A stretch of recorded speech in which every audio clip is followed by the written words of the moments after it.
বৃহস্পতিবারের স্পোর্টস স্কোপে আপনাদের সবাইকে স্বাগত। আজকে স্পোর্টস স্কোপ শুরু করছি ফুটবলের খবর দিয়ে। ফুটবলের খবর বলতে প্রথমে যে খবরটি আসবে সে খবরটি হচ্ছে হংকংয়ের কাছে ভারতীয় দলের বিধ্বস্ত হওয়ার কাহিনী। ভারতীয় দল ইঞ্জুরি টাইমের গোলে পেনাল্টি গোলে হেরে গেছে হংকংয়ের কাছে এবং এশিয়ান কাপের মূল পর্বে ওঠার সম্ভাবনা তাদের বিলীন হয়ে গেছে। অন্য দলের দিকে তাদের এখন তাকিয়ে থাকতে হবে। ভারতীয় দলের হেড কোচ মানিলো মার্কিউস কিন্তু পদত্যাগ করার ইস্তফা দেওয়ার ইচ্ছা প্রকাশ করেছেন। তার সেই ইচ্ছাটি শুক্রবার দিন ফুটবল ফেডারেশনের সভায় বিবেচিত হবে। তারপর মানিলো মার্কোসের ইস্তফা গৃহীত হতে পারে। শোনা যাচ্ছে মানিলো মার্কোস যদি সরে যান তাহলে সেই জায়গায় আসতে পারেন ভারতের অন্যতম সেরা কোচ সঞ্জয় সেন। যদি সঞ্জয় সেন সম্পর্কে এখনো পর্যন্ত কোনো নিশ্চয়তা পাওয়া যায়নি, কিন্তু একটা গুজব রটে গেছে যে সঞ্জয় সেনকে ভারতীয় দলের দায়িত্ব দেওয়া হচ্ছে এবং সঞ্জয় সেন দায়িত্ব পেলে আইএসএল এ খেলা সেরা খেলোয়াড়রা অনেকেই বাদ পড়ে যেতে পারেন ভারতীয় দল থেকে। কারণ সঞ্জয় সেন নানান দিক থেকে দল গঠন করবেন, অর্থাৎ বিভিন্ন লিগ থেকে সেরা খেলোয়াড়দের নিয়ে দল গঠন করবেন বলে মনে করা হচ্ছে।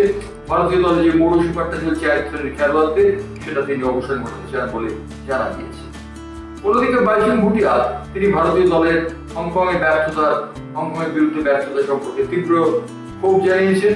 তিনি বলেছেন ফেডারেশনের কর্তারা জুতো কিনতে এবং নানাবিধ কাজে ব্যস্ত থাকেন।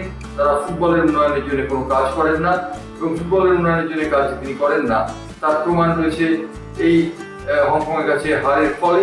এবং তার বক্তব্য যে হংকংয়ের কাছে হারটি অনভিপ্রেত ছিল এবং এই বিষয়ে কোনো বলে করার অপেক্ষা রাখে না যে হংকং যাদের স্থান 157 নম্বরে ফিফা র্যাঙ্কিং এ, ভারতের স্থান 127 নম্বরে, তাদের কাছে পরাজয় নিঃসন্দেহে একটা দুর্ভাগ্যজনক ঘটনা।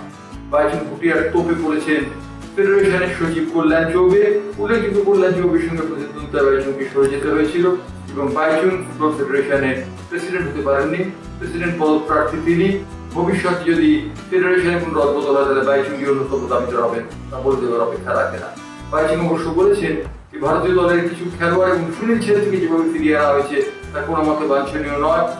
সুনীল ছেত্রী শ্বশুরমশাই যিনি তার প্রথম কোচ সেই সুব্রত ভট্টাচার্য একই কথা বলেছেন। তিনি বলেছেন কারো ব্যক্তিগত স্বার্থে সুনীল তামাক খেয়েছে, সুনীল এই ফিরে আসা তিনি যে খুব ভালো চোখে দেখছেন না, সেই কথা তিনি বলেছেন। একসঙ্গে তিনি বলেছেন সুনীলের ফিরে আসা যদি ভারতীয় দলের পরিপুষ্টি ঘটে তাহলে তা নিঃসন্দেহে স্বাগত জানাবার মতো ঘটনা। কিন্তু যদি দেখা যায় যে সুনীল ছেত্রী কোনো ব্যক্তিগত কোনো কর্মকর্তার ইচ্ছার জন্য এই ফিরে এলেন, সেটি কোনো মতেই বাঞ্ছনীয় নয়। উল্লেখযোগ্য তার নজর কল্যাণ চৌবের দিকে, সে বিষয়ে বলে দেওয়ার কোনো অপেক্ষা রাখে না।